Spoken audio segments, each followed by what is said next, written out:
माझे गाव या विषयावर निबंध लिहा. पूर्णा नदीच्या काठावर एक टुमदार खेडेगाव आहे. विसरोळी हे त्याचे नाव. तेच माझे गाव आहे. पूर्णा नदीमुळे माझ्या गावाला भरपूर पाणी मिळते. त्यामुळे हिरव्यागार वृक्षवेलींची झूल आमच्या गावावर 12ही महिने पसरलेली असते.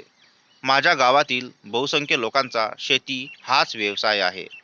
ज्वारी हे येथील प्रमुख पीक आहे. काही जणांनी तर गावात फळाफुलांचीही झाडे लावली आहेत. माझ्या गावात 8वी पर्यंतची शाळा आहे. गावाच्या मध्यभागी एक देऊळ आहे. देवळात गाभाऱ्यासमोर एक विस्तृत सभागृह आहे. तिथे भजनाचे व मनोरंजनाचे कार्यक्रम होतात. माझ्या गावाने संत गाडगेबाबा ग्राम स्वच्छता अभियानातील पारितोषिक पटकावले आहेत. आता माझे गाव पूर्णपणे व्यसनमुक्त झाले आहे. गावातील भांडणतंटी गावकरी एकत्र बसून सोडवतात. आता माझे गाव तंटामुक्ती योजनेची बक्षीसही नक्की पटकावणार आहे. असे हे माझे गाव मला खूप खूप आवडते.